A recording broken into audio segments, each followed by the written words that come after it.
Olá a todos que me acompanham pelas redes sociais, pelo Instagram, pelo Facebook, pelo Google Plus, pelo HM Video Center, né, que é meu canal, meu espaço audiovisual no YouTube, né, no LinkedIn e outras redes sociais. Aqui quem fala é o Hudson Miranda, né, eu sou consultor, educador e psicólogo. E este programa, né, o Face Falante número 17, foi gravado neste sábado, no início da tarde, deste sábado, 5 de julho de 2014, e faz parte dessa série de comentários que eu tenho feito sobre o comportamento na Copa do Mundo realizada no Brasil. E tem como título, E Agora a FIFA, né? Até o final da gravação deste programa, a FIFA ainda não tinha se pronunciado oficialmente a respeito do acontecimento no jogo entre Brasil e Colômbia, ocorrido ontem em Fortaleza, né, nessa sexta-feira, 4 de julho, em Fortaleza, onde, ao final da partida, né, nos minutos finais, o Neymar sofreu uma agressão, que a gente não pode chamar de outra coisa, uma agressão do lateral direito da seleção colombiana, o Zúñiga, né? E isso resultou na saída do Neymar da Copa em virtude da gravidade da lesão sofrida, né? Antes de entrar especificamente nessas questões, eu queria também refletir sobre outras questões importantes que contribuíram de alguma forma ou que estão associadas de alguma forma aos acontecimentos que chocaram o mundo do futebol, de alguma maneira, né? Quer dizer, geraram um impacto, né? Haja visto que isso ocorreu numa Copa do Mundo, que tem uma visibilidade mundial, num cenário, né, de muita rapidez de informações, né, com a internet, com as redes sociais e assim por diante. Então, evidentemente que isso ganha proporções compatíveis com o cenário, né, com a velocidade da tecnologia e do acesso à tecnologia e com a importância do evento esportivo que está sendo realizado no Brasil. Bem, a primeira coisa que nós, quando falamos, né, esse programa faz parte de uma série, e eu tinha colocado no ar, via YouTube, ontem, né, no início da manhã do dia 4 de julho, ou seja, algumas horas antes da realização do jogo entre Brasil e Colômbia pelas quartas de final, né, da Copa do Mundo de 2014, eu tinha colocado dois programas, os Face Falantes, números 15 e 16, né, onde o primeiro faz um comentário, uma análise sobre os significados das lágrimas exageradas do Brasil, né, da equipe brasileira, diante das tensões e pressões sofridas durante o jogo em Belo Horizonte entre Brasil e Chile, né. Comentei inclusive sobre o comportamento também da torcida e sobre as repercussões psicológicas, né, a necessidade de mudança desse estado psicológico e como isso poderia repercutir, né, nas outras partidas e que lições a gente tiraria disso para a vida comum das pessoas, né? Porque isso acaba sendo, de certa forma, reproduzido, né, em outros contextos sociais e acaba funcionando também como uma certa referência, né? E no outro vídeo, o número 16, eu coloquei como título, né, Suárez não é bandido, né, justamente abordando a falta de equilíbrio na decisão da FIFA sobre o episódio envolvendo o jogador da seleção uruguaia, ainda no início da Copa do Mundo no Brasil, envolvendo o jogador Soares, né, o atacante Soares, da seleção uruguaia, e um dos jogadores da seleção italiana, o Chiellini. Né? Então o Soares deu uma mordida no ombro do Chiellini, né, e recebeu como sentença, né, uma série de sanções, né, envolvendo a sua retirada da Copa do Mundo, com repercussões em outros jogos oficiais, uma vez que as sanções alcançam 9 jogos oficiais pela FIFA. Então isso significa, né, que isso tem um alcance, inclusive, de acordo com algumas análises, na Copa América, nas eliminatórias para a Copa da Rússia, né? Além de ser impedido por um período de participar de qualquer atividade ligada ao futebol e estar impedido de frequentar os estádios durante a Copa, né? Então, assim, eu fiz um comentário a respeito disso, do significado da punição, né? E para quem quiser, está disponível no meu canal, né, a íntegra desses dois áudios, né, desses dois programas, no meu canal lá no YouTube, né? Mas de qualquer forma, essa terceira, né, ninguém imaginaria, e eu, inclusive nesse vídeo, comentei sobre a arbitragem, né? Ao falar sobre punição, sobre o sentido da punição, e sobre a definição adequada de regras, etc., né? Eu também falei sobre as deficiências, o perigo, o risco das deficiências da arbitragem, né? Que é quem garante o cumprimento de regras, né, dentro de campo, diante da transgressão praticada por alguns atletas, né? Então, é o árbitro, em primeira instância, e numa instância, ao meu ver, mais importante, né, mais evidente, mais preliminar, é que garante com a sua postura, né, com a sua dinâmica, a fazer com que a atmosfera da disputa seja mantida dentro de parâmetros esportivos, né? De parâmetros aceitáveis na esfera esportiva. Seja em qualquer disputa coletiva, sobretudo, né? Aqui nós estamos falando de esportes coletivos, né? Mas é claro que dentro de qualquer disputa, né, o papel das regras e do cumprimento e da arbitragem, né, é fundamental, mas sobretudo em esportes coletivos e onde haja contato físico como o futebol, né? Bem, e aí, algumas horas depois, tínhamos diante de nós duas grandes seleções, né, com campanhas interessantes.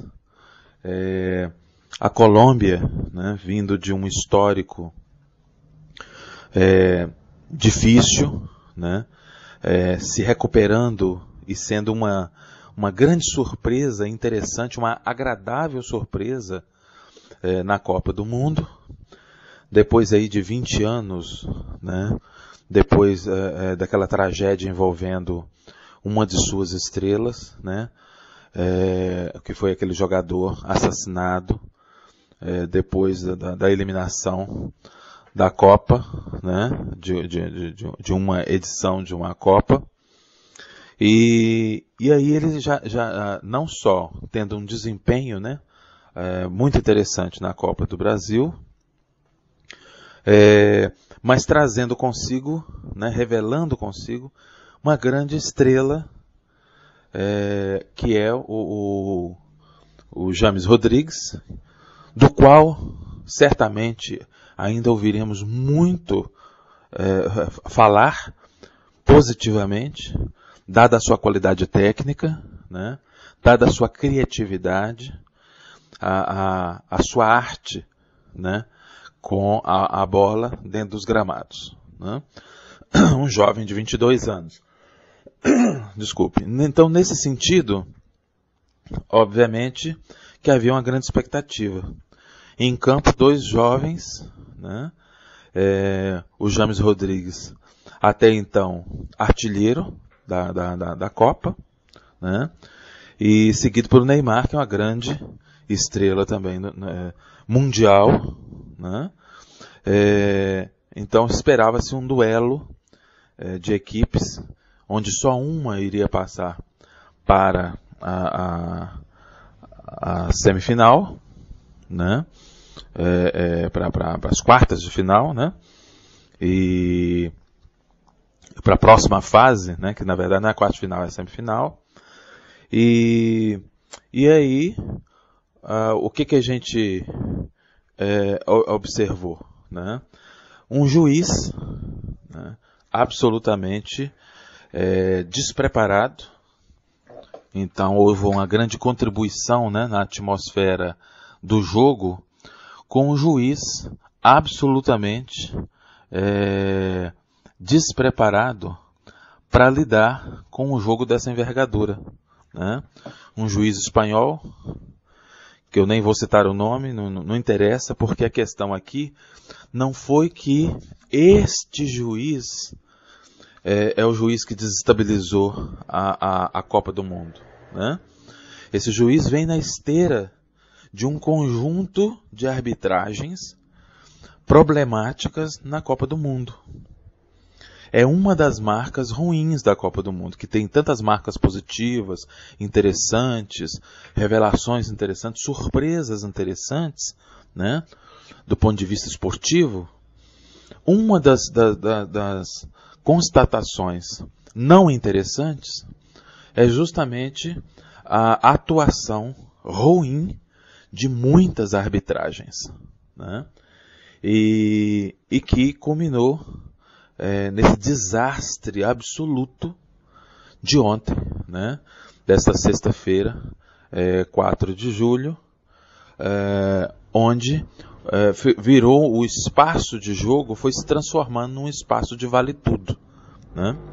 Então, quando nós estamos falando no que aconteceu com o Neymar, que o retirou da Copa, né? Nós precisamos ver que o Zúñiga já tinha feito uma entrada dura, fora da bola, e que poderia ter retirado outro grande jogador brasileiro, que era o Hulk. Foi uma entrada no joelho do Hulk, né? E que, por sorte, além da própria constituição física do Hulk ser fortíssima, né? Mas também muita sorte, né? Porque mesmo jogadores muito fortes já se lesionaram gravemente, né?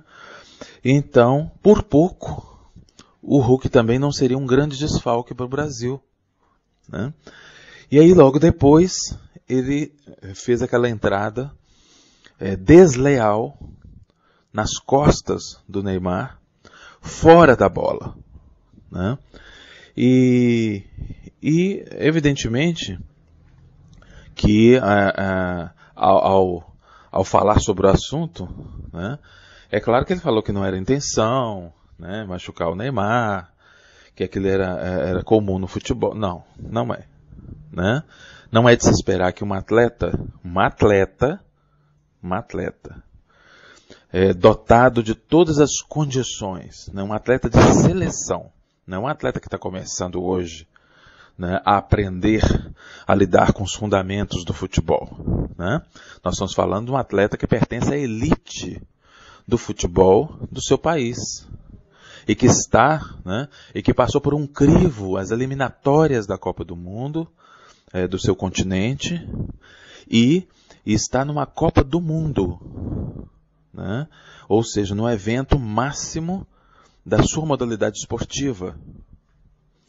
Então, nós não estamos falando de qualquer um, né?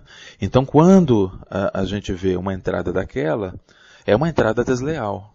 É uma entrada que vai contra todos os princípios e fundamentos esportivos, de prática esportiva, né? De disputa esportiva. Porque, evidentemente, quando estamos falando de disputa de duas equipes, numa modalidade que tem contato físico, né?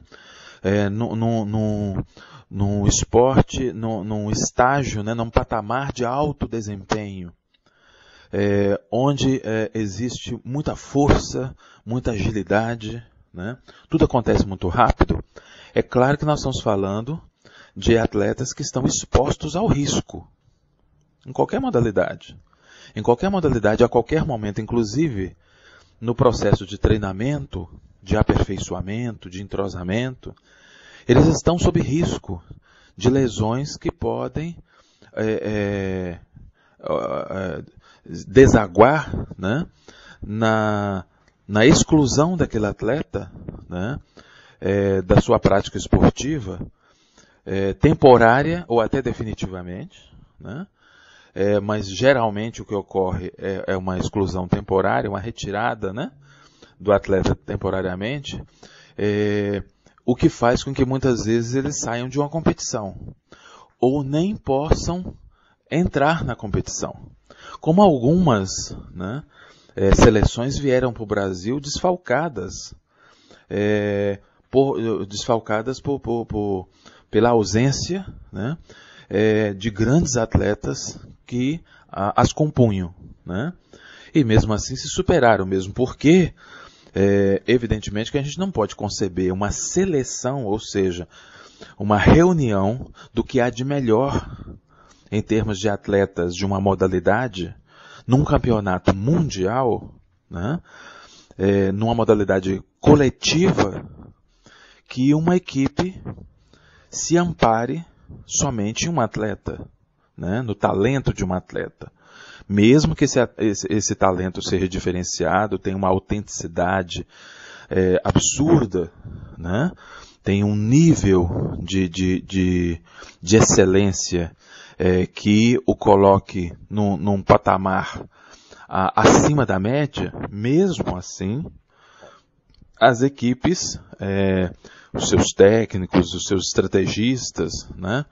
A constituição, o planejamento em torno do funcionamento daquela equipe não pode simplesmente desmoronar diante da possibilidade já previsível, né, de que algum evento possa retirar uma daquelas peças do campo, né, de atuação esportiva por algum tempo, por alguma lesão, alguma contusão, algum evento, né, inesperado, mas que é possível, né, na prática esportiva, sobretudo a de alto nível, né, onde os atletas são levados à exaustão, né, o corpo é levado ao limite, as exigências, né, das habilidades desses atletas é testada, né, ao máximo, né, ao limite do limite.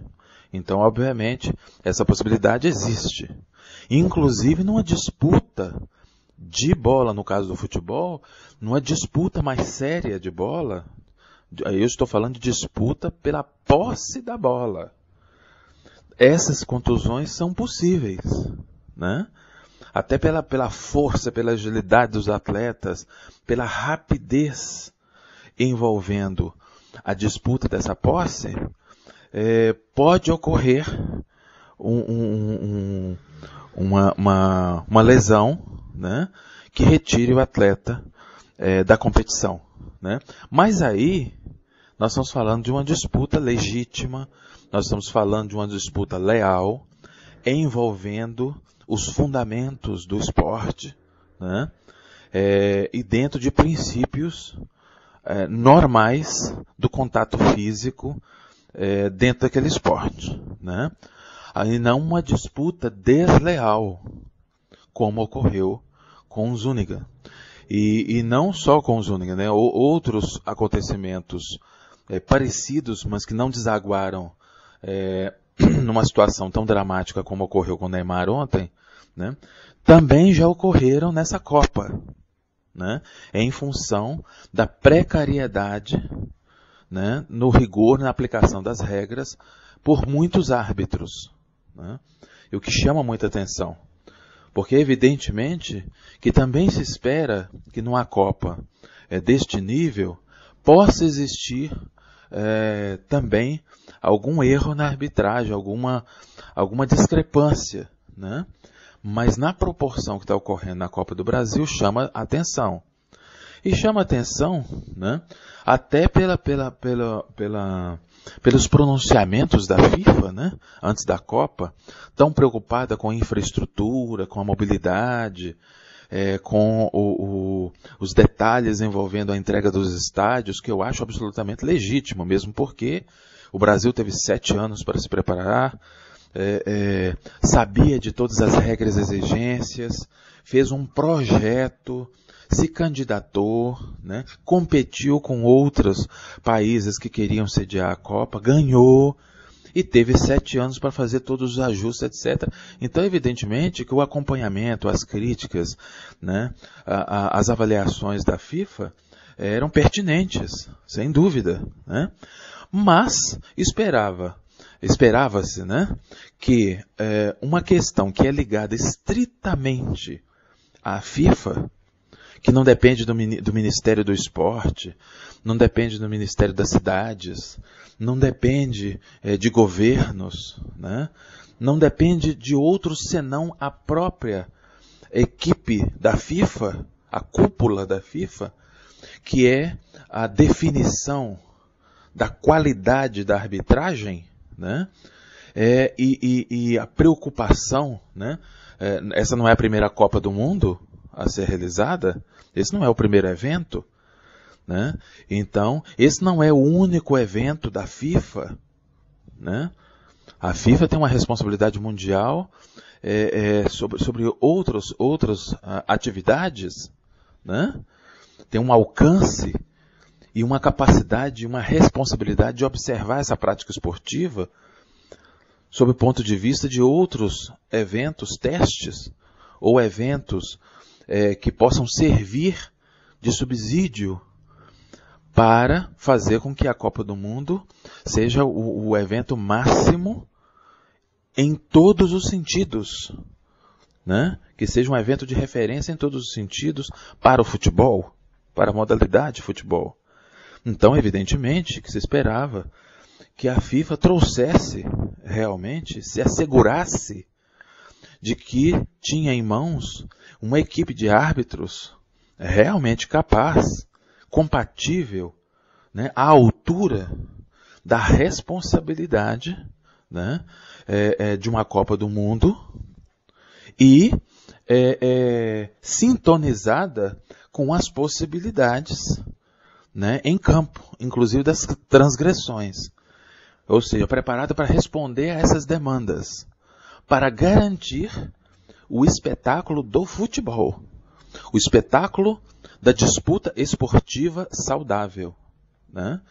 E não é o que aconteceu. Inclusive, a sensação que a gente tem é que a FIFA está a reboque desses problemas que não dependem da organização governamental, da ação governamental, dos ministérios, da presidência, né, dos governadores, né, que não dependem disso.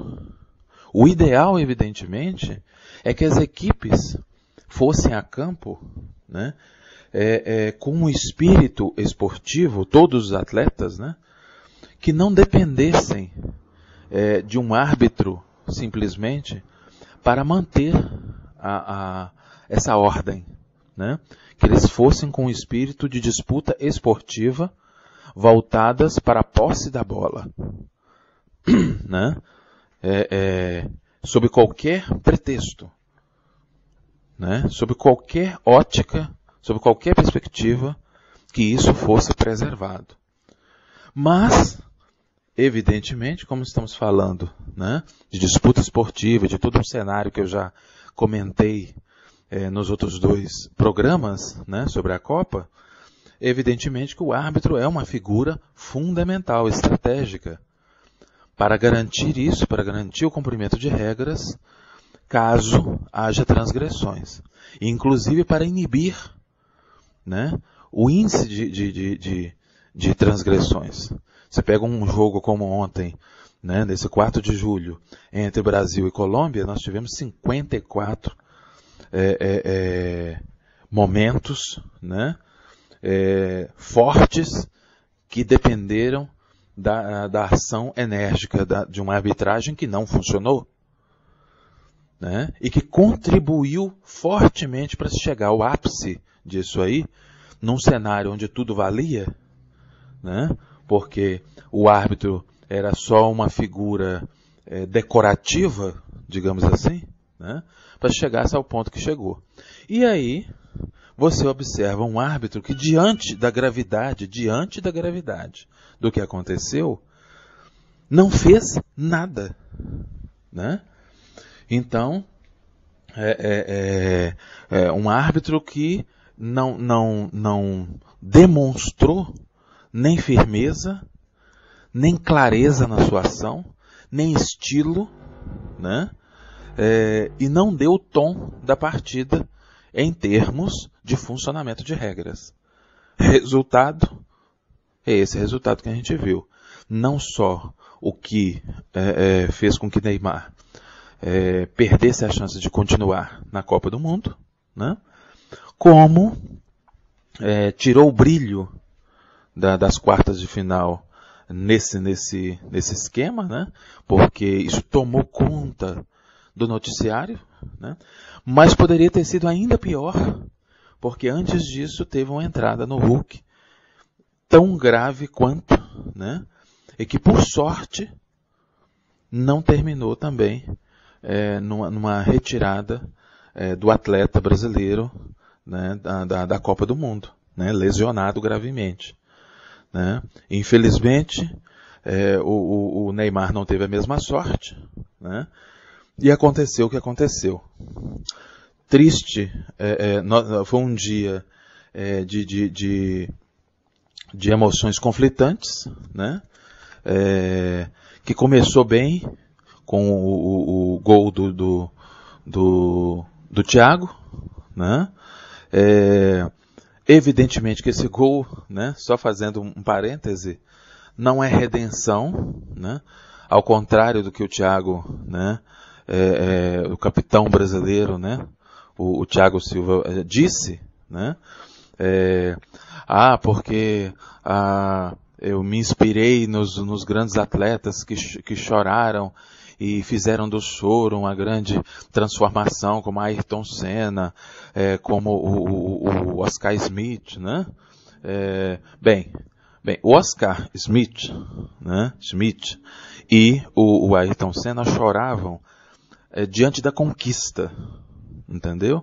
Da conquista consolidada, né? E eles tinham uma firmeza, uma força dentro do espaço de prática esportiva fundamentais, uma segurança indiscutível.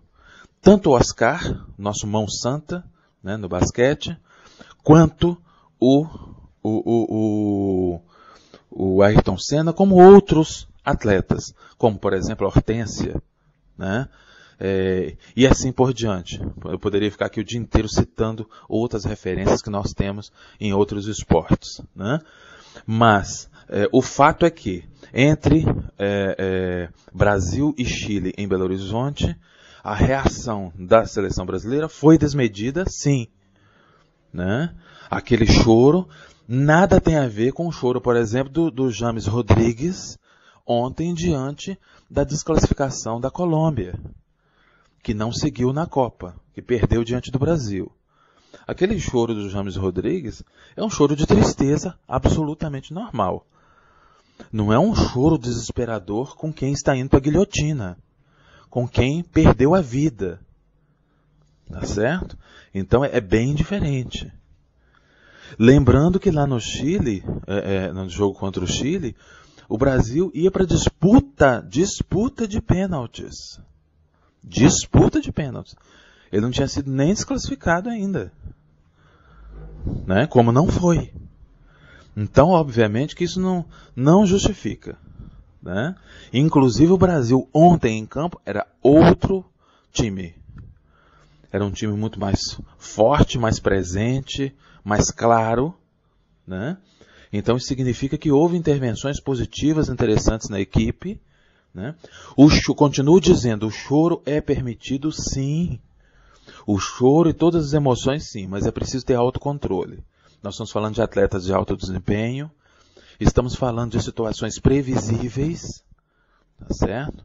De pressões previsíveis de alguém que faz parte da elite. Quanto mais alto você está, mais exposto você também está. Quanto mais conquistas você tem, mais pressão, exposição e expectativas você tem. Isso também é previsto, né? E precisa ser trabalhado do ponto de vista psicológico, né? Não é só do ponto de vista tático, mas do ponto de vista psicológico também, né? Então, obviamente que isso não vem como desculpa. E não é redenção. O que o Thiago fez ontem faz parte das obrigações do jogador mesmo. De usar todo o seu talento. Ele não está ali à toa, né? Ele está ali porque ele faz parte da elite. É porque ele tem qualidades para estar ali, né? De acordo com a equipe que dirige a seleção brasileira. Que não é qualquer equipe. Nós temos como técnico, né? E o seu principal auxiliar, né? Duas figuras que são figuras das mais importantes da história do futebol mundial, que é o Carlos Alberto Parreira e o Luiz Felipe Scolari. Não são qualquer pessoa, não são qualquer técnicos, né? São técnicos da elite dos técnicos. Técnicos respeitados no mundo inteiro. Técnicos que têm uma trajetória que dispensa comentários, né? Então nós temos a reunião dali do que há de melhor. E eles reúnem em torno de si, né, uma retaguarda de profissionais, né, que os auxiliam também, que fazem parte da elite. Nós não estamos falando de qualquer coisa. Nós estamos falando de uma seleção pentacampeã, né? E estamos falando de uma disputa onde a derrota é uma possibilidade, mesmo para os campeões. Porque nós estamos falando de uma situação sazonal. Nós estamos falando de que hoje você não foi melhor. Amanhã você pode ser, mas hoje você não foi. E numa condição, né, de desclassificação naquela disputa, né, qualquer um, por qualquer motivo que desestabilize taticamente e psicologicamente a equipe, pode perder. Certo? E, então, evidentemente, nós temos que estar preparados para isso. Então, por isso que essa justificativa do Thiago Silva não encontra muito respaldo, né? Agora, o talento dele é indiscutível. As habilidades dele são indiscutíveis, né? Então, agora a pergunta, e agora, FIFA? Diante, né, de uma decisão desmedida que parece, né, a sensação que passa para a gente foi que aquilo foi uma resposta à repercussão midiática da mordida do Soares, a bizarrice, o impacto, né, que a bizarrice do ato provocou, né, é que gerou uma sentença proporcional à repercussão e não proporcional ao ato, né? Ela respondeu não ao ato, mas a gravidade do ato, mas respondeu, né, a repercussão na chamada opinião pública, né? Porque o que o Soares fez foi antiesportivo, né?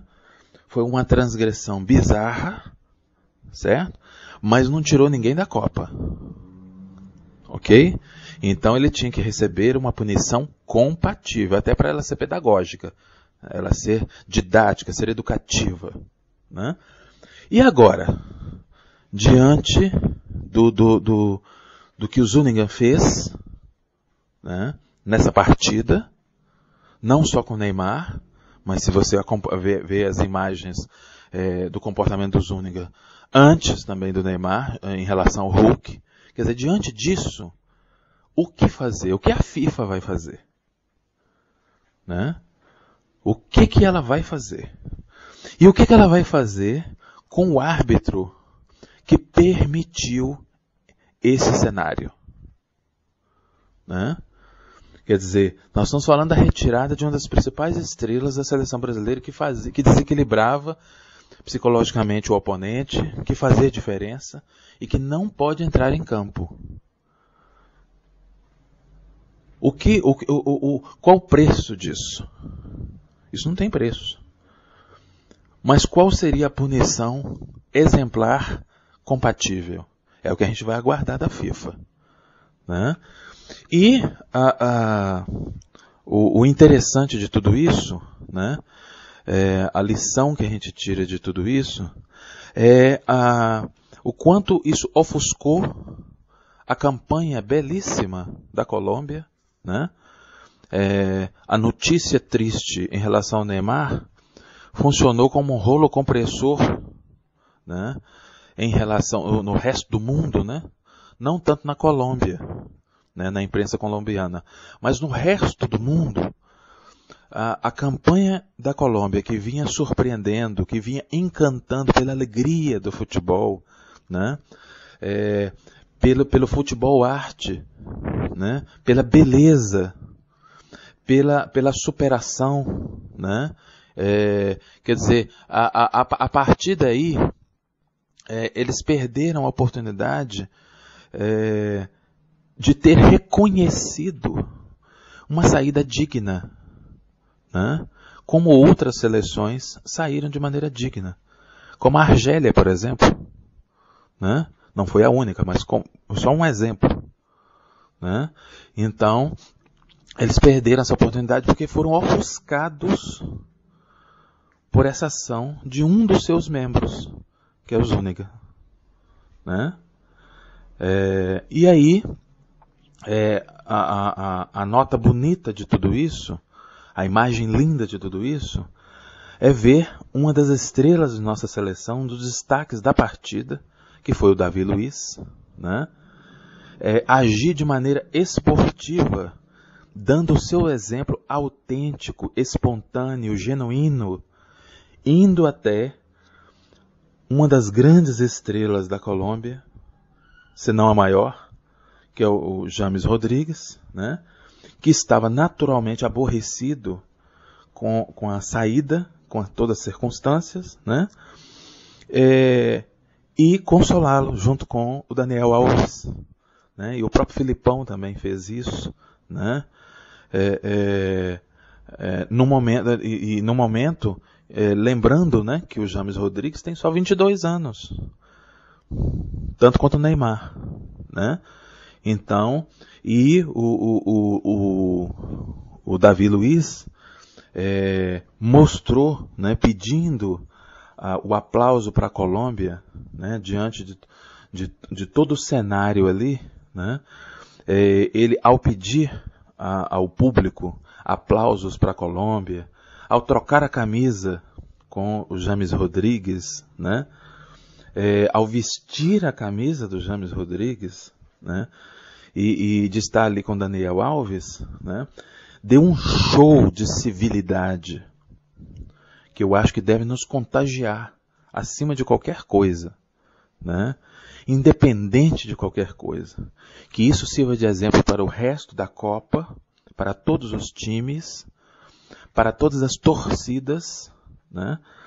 E tomar aqui no Mineirão, independente do resultado, que os dois times, Alemanha e Brasil, deem um show de esportividade, deem um show de futebol, né?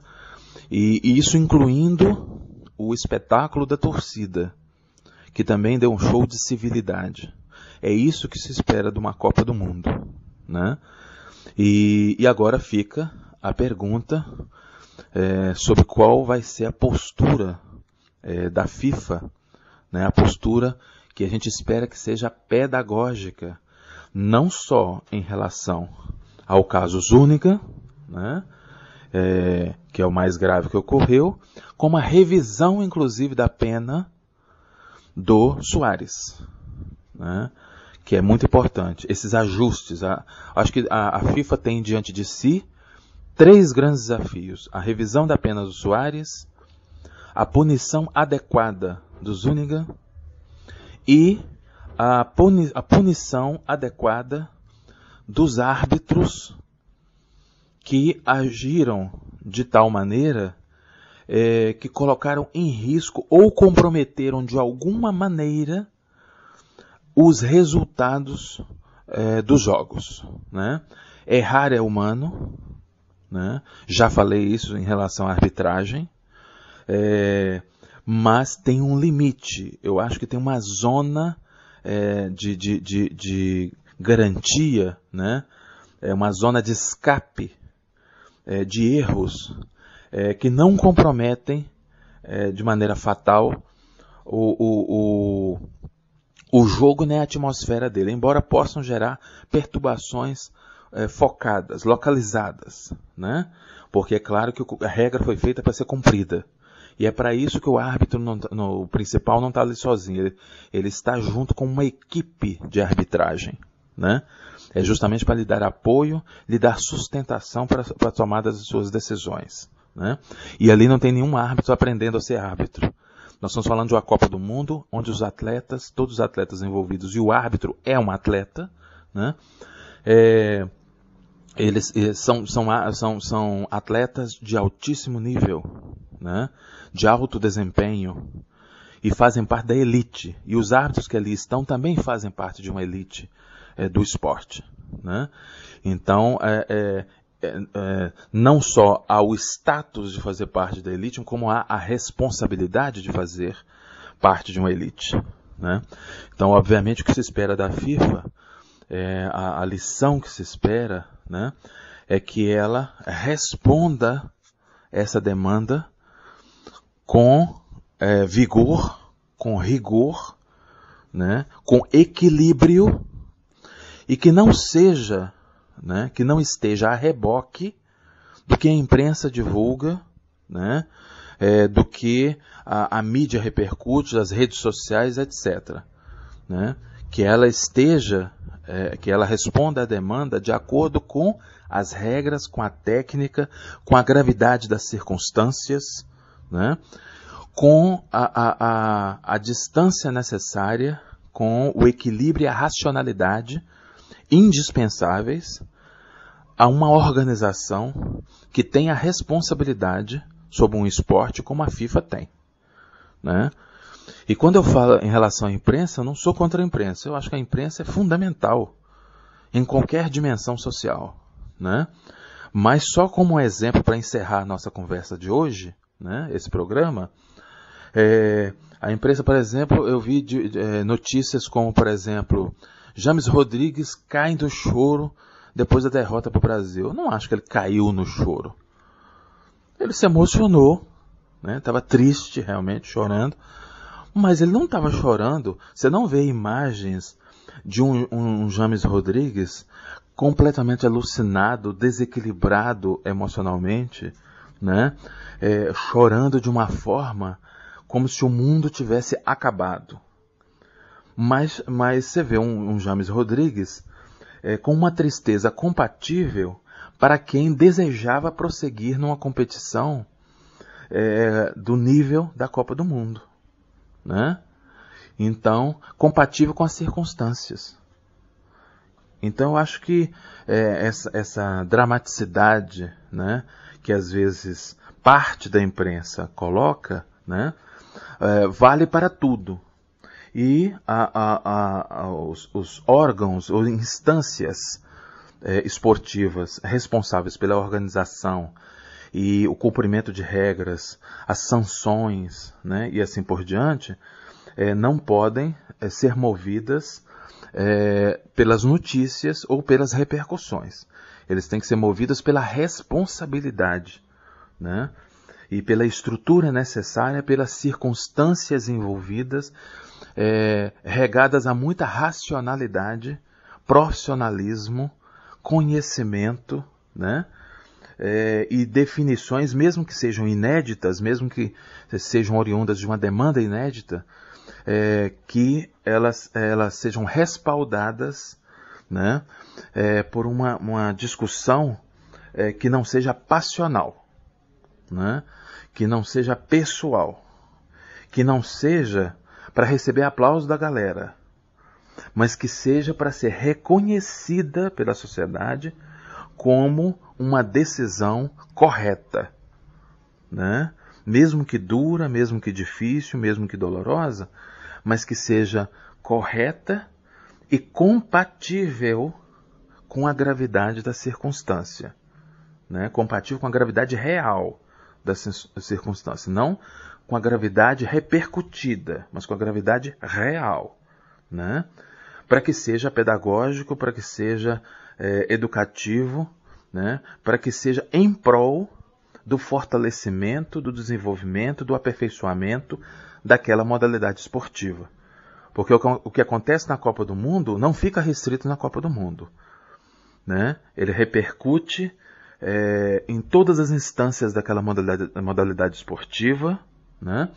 Repercute de alguma maneira na ação dos atletas de outras modalidades e repercute na sociedade como um todo, né? Isso é o preço da visibilidade de um evento como a Copa do Mundo de Futebol. Bem, eu vou terminando por aqui. Eu espero que as minhas reflexões tenham sido úteis, né, para quem destinou o seu tempo a ouvi-las. E nós vamos acompanhar os novos acontecimentos, torcendo para que a Copa do Mundo continue sendo um espaço de grandes disputas esportivas até o final, né? E que as colocações que eu fiz aqui sejam transformadas, né? Sejam respondidas de maneira saudável, de maneira adequada, como se espera num esporte tão popular e tão fantástico como o futebol. A todos, muito obrigado e até a nossa próxima oportunidade.